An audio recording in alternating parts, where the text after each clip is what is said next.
Tujikaze, tujikaze, jikaze. Africa, tujikaze, jikaze, America. Tujikaze, tujikaze, jikaze. You are listening to African Father in America podcast by Simon Javan Okello, live from Seattle, Washington, USA. Greetings, beautiful people. My name is Simon Javan Okello. I am excited to be here with you for another incredible session of the African Father in America podcast. For those who are joining us for the first time, this is an amazing show that I have been hosting since 2020, around February. So, it's almost 3 years since we started doing this, 2020, 2021, 2022. Yeah, it's exactly, 3 years. And so today I am really privileged to be back here on the show, but not just by myself. I am here with an incredible leader, Rachel, who is joining us from New Jersey. And Rachel is the founder of, Let's Create Now, which is an amazing organization that is doing wonderful work that focuses on educating the African child by providing all the tools for schools in villages and rural areas, and also providing healthcare to children born with sickle disease and giving to families stipends to sustain the children that are impacted by sickle cell disease. So Rachel, go ahead and just say hi to our viewers before we continue on with our conversation. Thank you so much, Simon. Good morning, good day to all of you. I hope all is well. My name is Rachel Panagiotopolis, and I'm very excited to be here. Excellent. Thank you so much. Rachel, just so you know, I haven't been live for the show for almost a little less than a month, and I had an opportunity to travel back to the motherland. I was in Kenya for a little over 2 weeks. I was able to see amazing people. I visited with my mentor, my family, did some work, then got back to Seattle and went straight into organizing Kijiji Night, which is one of the incredible events I produce here in Seattle. I'm an event producer. I produce, events from large and small events, and I have a team of community members here in Seattle that are deeply involved, and also back in Kenya that are involved with some of the work that I do. So for those who supported Kijiji Night, I just want to say thank you so much before the show begins. And also to those who made my life and my trip in Kenya really wonderful, I want to thank you as well. So today, as usual, when we are here for the daily African Proverbs and the African Father in America show, we talk about African Proverbs, we talk about African wisdom, but also we bring guests that just remind us of how great we are as a people, and that's why we have Rachel today. Rachel, actually, I want you to help me pronounce your last name. I want to make sure I'm pronouncing it correctly. Help me out. Yes, absolutely. I know this is such a long name. It's Panagiotopolis. I got it. Panagiotopolis. Thank you so much. Yeah, so Rachel Panagiotopolis is my special guest today, and as I was saying earlier, we start the show with an African proverb, and today we are taking a virtual journey to Nigeria, where they're still counting the votes. Nigeria is the most is the country with the highest number of people in the continent, and also Nigeria is the biggest oil producer in the continent. And looking at the proverb for today, which says that if something that was going to chop off your head only knocked off your cap, you should be grateful. If something that was going to chop off your head only knocked off your cap, you should be grateful. Now, Rachel, I want you to think about this for a moment. I want to share 3 nuggets of wisdom that are related to this wonderful proverb. Now, the first nugget of wisdom says that life is full of unexpected moments of joy and fortune, which should be deeply appreciated. think about that proverb while I read these nuggets of wisdom. The second one says that count your blessings as things could have been much worse than they are. And then the final nugget of wisdom says that always stay humble and be mindful how quickly the tide can turn. So there's so many examples I could give in life, in politics, across the world, whether it's giving the example of, what's going on in between Russia and Turkey and how it's impacting the whole world, whether it's the election in Nigeria, whether it's the 2022 elections in Kenya, whether it's my own situation. Even since I woke up, I've encountered moments that I am really, really reminded of by this proverb. But I don't want to go into dissecting this proverb further because I have a guest to help me with this too. So Rachel, when I sent you this proverb, what is it that came to your mind that you'd like to share with our viewers today? Thank you. Absolutely. I think the very second nugget you shared related so much more to me, that there are so many blessings to be grateful for. If we are still here, we are still breathing, we're still alive. In fact, we have all endured the pandemic. And that was one of the most, and it really still is, one of the most difficult times in the entire world. So for us to be still here is truly a blessing, because we could have been gone. We did lose a lot of family, a lot of friends. And so it was not the most exciting time of our lives. Yet the gratitude, right? The gratitude is that we're still here. No matter how hard our situation is, we didn't get down. We didn't die. We're not stricken in the hospital. We are walking around. And so the African proverb is very, very, very connected very much to our times and our season now. And as you mentioned, in Nigeria, Turkey, all that is going on, we still have breath and we're still walking around. So I find that to be very relatable to the world right now. I love that. I love that. Thank you again, Rachel. Yeah, I agree. There's so much to be grateful for. And, this proverb really reminds us about that, really reminds us about how fortunate we are. Despite the challenges that we deal with on a day-to-day basis, there is still a lot that we should be grateful for. As we continue on, I just want to give a quick shout out to all my incredible viewers on YouTube. M. Jewel, thank you so much. And Anne, and also Brother Art, thank you for joining us. These are, people who have been consistently supporting the show, and I just want to make sure I give you all a shout out. I also want to invite those who haven't subscribed to my YouTube channel, take a moment and do that now. And also look at the resources we have for you in the description for this video. There are a lot of opportunities and discounted programs. For example, a lot of people ask me, how are you producing this show? All that information and the apps that we're using are in the description for the show, especially on YouTube. If you go to YouTube, you'll get a lot of resources.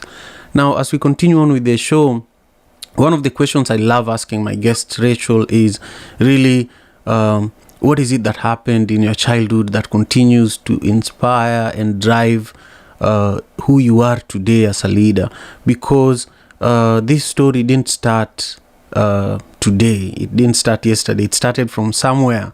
And so I love sharing my own story, that when I was 8 years old, my mother gave me a bicycle, and I began distributing milk and bread in our neighborhood in Kisumu, Kenya, where I was recently. And a lot of the time when you move to the diaspora, you forget about where you came from. You forget about the challenges that life presented you in your upbringing. And so this is a way for me to remind incredible leaders like you to just take us back, maybe when you are 8, 12, 16. What is it that happened that continues to drive the amazing leader that you are today? Oh, thank you so much, Simon. That's a great question. And for the most part, I was actually speaking to one of our team members last week, and I said, my dreams are coming true. And I had a moment to pause and reflect, because as a little girl, I was always very different. And different in terms of most of my friends were the boys. And I liked the challenges. I liked reading. I was always writing. I was always in a position where I would rather be the leader, even if it's cooking, even if it's whatever it was. I wanted to be the one leading, but I didn't want to be seen. So for the most part, I wanted to serve people. And I remember very well, at a very young age, my mother was sick and had to go to the hospital. And she was given an overdose at the hospital. And I thought about that for as long as till today. And I said, man, if our healthcare system at the time was really good, why would they overdose my mother? And so I started writing a lot about the experiences. I started thinking about what I could do differently, but then I was still too young. So when I relocated here with my father, it dawned on me that I would have to always think about the little girl, Rachel, at the time, and how things affected me, how mommy was not around because of this system.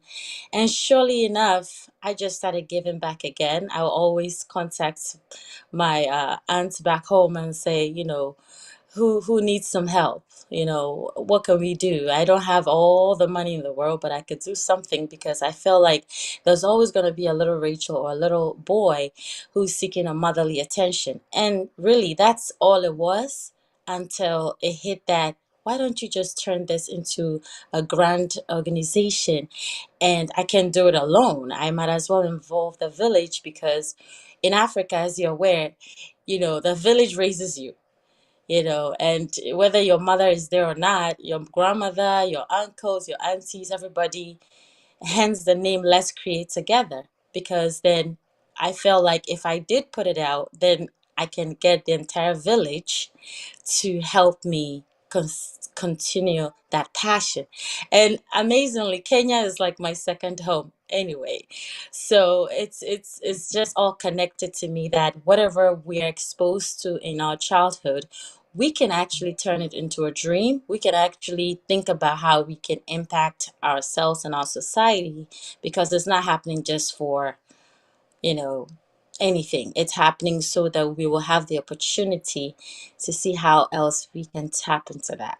So that was really a great time growing up. As much as what happened, I used it to the best of my ability to help others.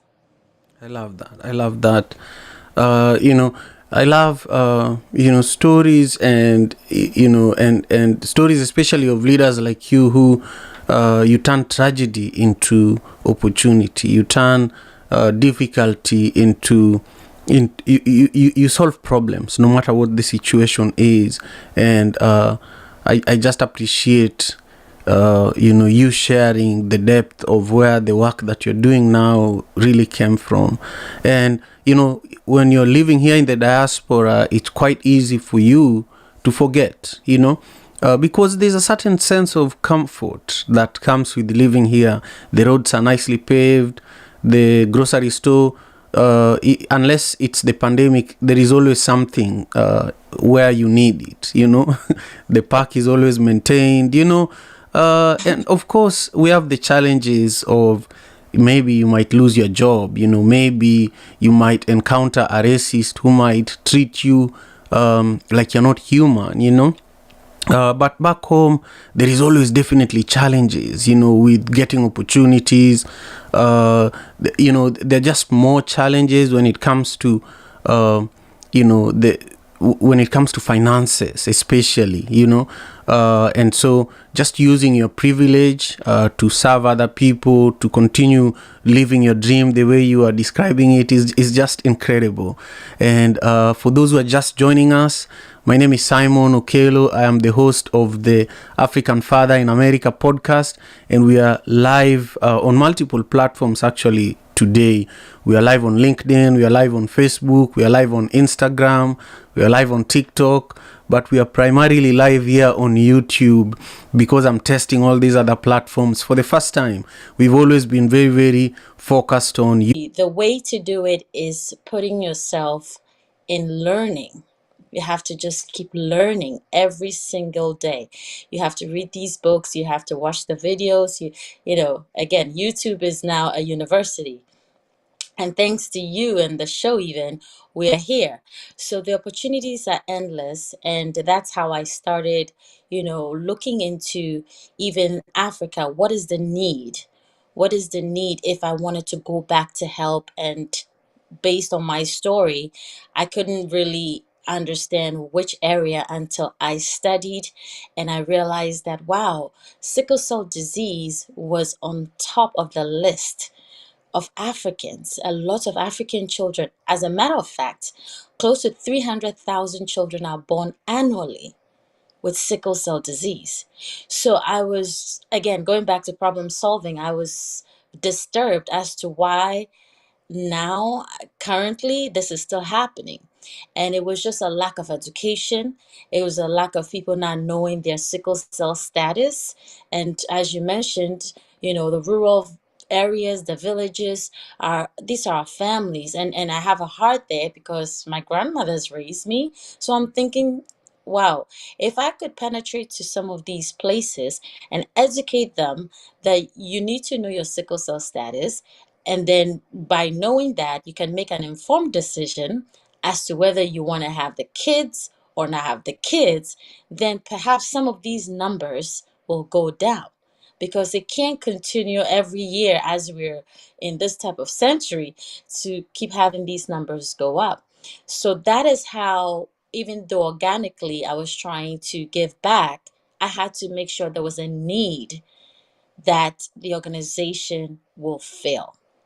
And so that's how come I got into that area.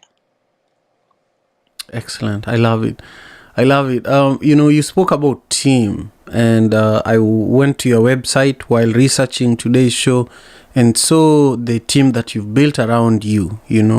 One of the people that I noted there was Mo, mobility. I want you to speak about how you are able to get him on to your board as an example to those who are viewing, so that they can learn how do they identify other leaders that they look up to, that they admire, and convince them to come close and support their vision, because Mo has a million things that he is probably involved in. I wonder how he chose to support you, So speak to that. Speak to how can you convince people that, that you admire to join you and support your vision. Absolutely. Thank you so much. That's actually great because Mo is extremely busy, as you are very much aware, and he has a whole lot on his plate to be considering Let's Create Together Foundation. However, I believe that the talks on Clubhouse and the fact that I had proof of the work. I've helped over 20,000 children so far, and we're a very new organization. We've been on for about 2 years only. I've impacted many areas in Kenya. Actually, one of my friends, Teddy Warrior, is also an author in Kenya. And so I believe that when Mo visited some of these clubhouse rooms and was able to link all these programs that were actually happening, he was truly impressed. And his work ethic and excellence, I believe, was everything that I needed. And I believe by presenting the vision to him, and also he coming from an African background and understanding the needs of our people, I, I think he was so impressed in the beginning. As to how, I believe I'm truly blessed that he's taking upon to be part of the board members to push the agenda forward. As a matter of fact, he and his team have built the website. Our new website is really up to par, it's detailed, it gives you the programs you can directly donate to. I mean, to have this opportunity is a true blessing, Simon, because it's one thing that Africans in the diaspora typically are not always able to work together. And so for me to have all of them on board like that, it's truly a blessing. So Mo is someone that I believe if you are able to reach and you're able to present your ideas in a way where you're actually doing the work and he can see the work being done, I believe that he definitely will come on board. And so I'm very grateful for that. That's wonderful. That's wonderful. Yeah, I wanted to ask that question so that those who are watching, who have an interest in starting their own non-profit organization or just solving problems in their communities, you don't have to work with your friends only. You can work with your friends. You don't have to work with your relatives only. You can work with your relatives, but look for the right people. Look for experts. Look for busy people to solve big problems. There's another African proverb that says, if you want to solve a problem, look for busy people, because they are already used to getting things done, So when I saw that, I knew that you know what you're doing, and I just appreciate that a lot about you.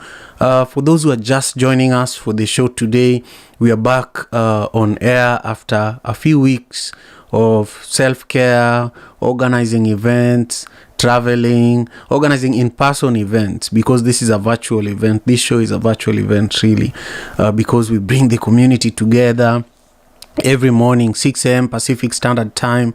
And, the goal is to do this consistently, and we can't do that on our own. So I want to take this opportunity to just quickly give a shout out to quite a few of you who have joined us. Remember, we are live on TikTok, so I see Steven and Stella and quite a few people joining us over there on TikTok. Thank you so much. Make sure you follow me over there on TikTok. I also see a lot of you joining us on Facebook, on Instagram, on LinkedIn.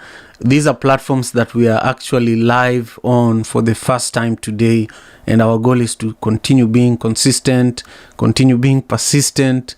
But most importantly, the focus platform for me is YouTube.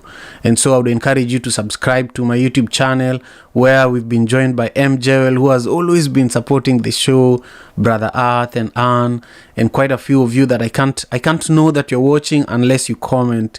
So if you want me to give you a shout out, if you're on another platform, please go to my YouTube channel at Okello Javan or AFIAPodcast, African Father in America podcast, and I'll be able to give you a shout out.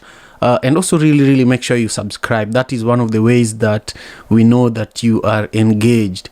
Now, Rachel, I love the impacts that non-profit organizations, create in communities. And I heard you speak about the fact that you've already served over 20,000 children that need this help the most. And I also know that I'm a non-profit organization founder myself. I've actually founded multiple organizations. And what I see is that there are also always challenges. The public and the children that benefit from the work that you do, they know that Rachel is like another Jesus. He's always working and producing results and solving problems, but they really don't know that you are also struggling with raising the money to keep these programs going, struggling sometimes with even building a proper board, trying to find another more to add to the team, trying to submit another grant, trying to ensure that the funds that you sent to the motherland are doing the right thing. So I want you to talk about the challenges. You've talked about the great things that you do, but talk about the challenges that you face currently, and then talk about how everyone who is watching can actually help. How can people who are watching right now come through for you and the amazing organization letscreatenow.org? Great challenges present themselves the moment you want to pursue a dream, especially a nonprofit, because you're not being paid, at least from the beginning stages. And the toughest part is putting the team together. And that's why I feel very privileged to have, as you obviously can tell, the global expert himself, Mo, and his team on board with me. Now, the challenges span from not just the team, but working with our people back home and getting these events across. Most of our people have a different way of, relating to work or work format. For example, if I'm trying to organize an event back home and I know that we have deliverables, we have a deadline, we have things we have to cross, it's not easily conveyed, to them, because there's some laissez-faire, I just want to relax, I'll do it another day. So it's very challenging. And so I'm always at the forefront. I'm always speaking to even the parents directly. They have my cell phone number directly. I speak to them. I speak to the organizers almost every single day. Now, even if we're not having an event, I'm still talking to parents who are struggling. Balance, and I feel like part of this balance comes from the people that you surround yourself with. As leaders, you have to surround yourself with the right people. And I just remembered another person that is on your team that we have to give a shout out, because through them we were able to connect, and that is Kesiwa. Kesiwa is also joining us for the show today. And first of all, she's commenting on YouTube. If you're watching, whether you're on TikTok or LinkedIn or Facebook or Instagram, I want you to go to my YouTube channel and make sure you drop your comment there if you want to get a shout out live during the show. That is today or tomorrow or the next day. Remember, we are doing this Monday to Friday, 6 a.m. Pacific Standard Time. And talk about Kesiwa. For me, Kesiwa is amazing. She's very good at connecting people, and she connected us. But I just love giving our people a little bit of love when we have the opportunity to do it, especially in moments like now. So talk about Kesiwa for a moment.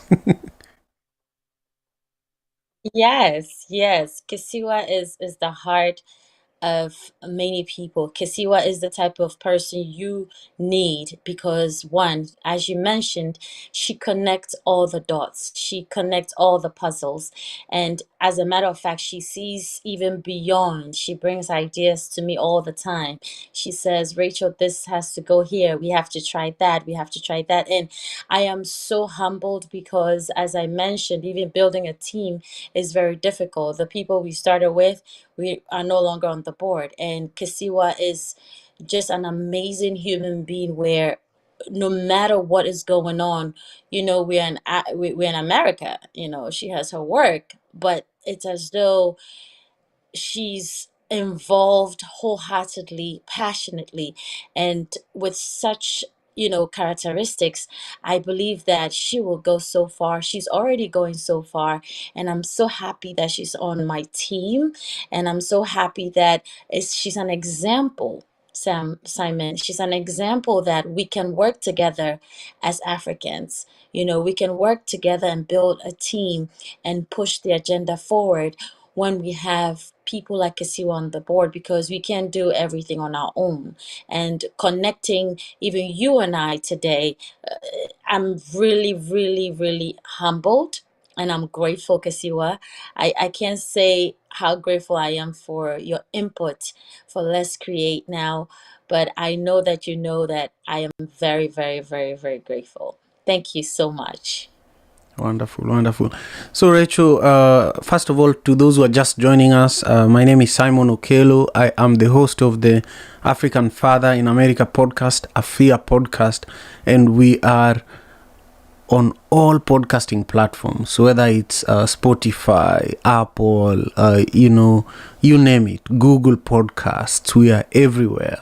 So we are even on Boomplay, So you should check us out on the platform that you use the most, and especially on Apple Podcast, where we are a 5-star rated podcast. Check us out there and make sure you subscribe over there. But most importantly, right now, I am putting a lot of energy into our YouTube channel, and I would love for you to help us build it up. The first thing you could do is to subscribe to the YouTube channel yourself. The second thing you could do is to give this video a thumbs up. And the last thing you could do is to share today's video with your friends and your family and let them know that today Simon had a conversation with Rachel Panagiotopoulos, who is an amazing founder of Let's Create Now, which is doing great work. Now, Rachel, as we are closing, I just want you to talk about how people can stay connected with you, because a lot of the time when people hear that so-and-so is the founder of an organization, they forget that that person also has a personal brand and also has actually incredible things going on that they need to stay engaged with.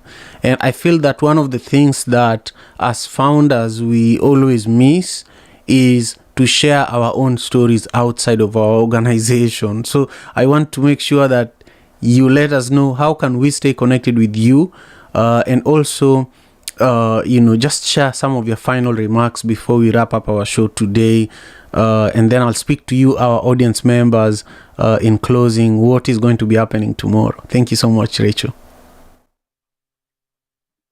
Oh, thank you so much, Simon, for this opportunity. Thank you for running your own organization and, showcasing some of us in the diaspora, right? Giving back. I'm really very proud of you, to be honest, and I support, the agenda that you have as well. Uh, for me, I'm a very bubbly person naturally. I don't take life too seriously because I'm constantly solving problems, and I love to dance as well. I'm a reader. I'm an author actually, and so everyone can always reach out to me on all my social media platforms. I'm very personable. I will have a conversation with you. I would like to know more about you. And I'm just down to earth at the end of the day. And so I appreciate the opportunity that everyone has really put into Let's Create, from Clubhouse till now. And especially, again, I want to thank mobility very much. I really want to take that as a serious moment here to thank him and his team for believing in our organization and helping us with a great website. Again, for those of you who are looking for founders, especially looking for a great website, you should check my website out and know that Mo can really put it together for you. And again, everyone can reach me on at Let's Create Now and at Let's Create org on all social media platforms. I am available. If you'd like to be a volunteer, please feel free to reach out to me. Thank you so much, Simon, for this great opportunity. You're most welcome. You're most welcome. Thank you so much, Rachel, for taking the time. I know you have a busy schedule, so just taking the time to talk about your story, to talk about the work that you're doing with Let's Create Now meant so much. Now, to those who are joining us, those who are watching on TikTok, on Facebook, on Instagram, on LinkedIn, and on YouTube, I just want to thank you for taking the time to join us for the show. You have multiple things that you could have been focusing on, but you chose to be here with us for the last 42 minutes. This would have not been possible without my team, the One Vibe Media team. So Stella, thank you, Steven and Herald and Lavender and Taban, Shamir, all of you are definitely appreciated for putting in the work that makes this possible and also continues to enable the ecosystem that we're building to continue thriving. Now, here is today's proverb. For those who don't know what grounded our conversation, our proverb today was from Nigeria, and it said, if something that was going to chop off your head only knocked off your cap, you should be grateful. That was our proverb for today. I am going to share with you tomorrow's proverb, so when you arrive, you can share with us what it means to you in the comment on YouTube. Because we are now not doing the style of Clubhouse where audience members can come on and speak, I want to share with you the proverb in advance. Tomorrow's proverb is from Sierra Leone, and it says, do not tell the man who is carrying you that he stinks. Do not tell the man who is carrying you that he stinks. That's tomorrow's proverb. So join us 6 a.m. Pacific Standard Time. And I just want to thank you again, Rachel. And I want to thank the community and the village for continuing to support the African Father in America podcast. Rachel, you have a beautiful rest of your day. I can't wait to actually have you back on the show to talk about your book. Do you want to tell us just quickly the title of your book and where people can find it? Absolutely. It's actually an old book, Midnight Shadows. It's on Amazon. It's actually sold out at the moment, but I'm looking forward to write more books in the future. And also, actually, I'm encouraged that you're running a podcast because I used to do that back in the day. So I'll try and infuse all my talents at one point. But yeah, definitely looking forward to write more books coming up. Thank you so much, Simon. Excellent. You have a wonderful rest of your day, and let me know if you need my help with your podcast. I would be happy to share what I know in order for you to build, your podcast. It's important that we have many voices on all these platforms, because that's how we can actually, take a piece of the slice of this big bread that is before us. Anyway, thank you, Rachel, and thank you to Yes. all our viewers and everybody that tuned in today. Thank you so much. Rachel, have a beautiful rest of your day. Okay. Thank you so much, Simon. African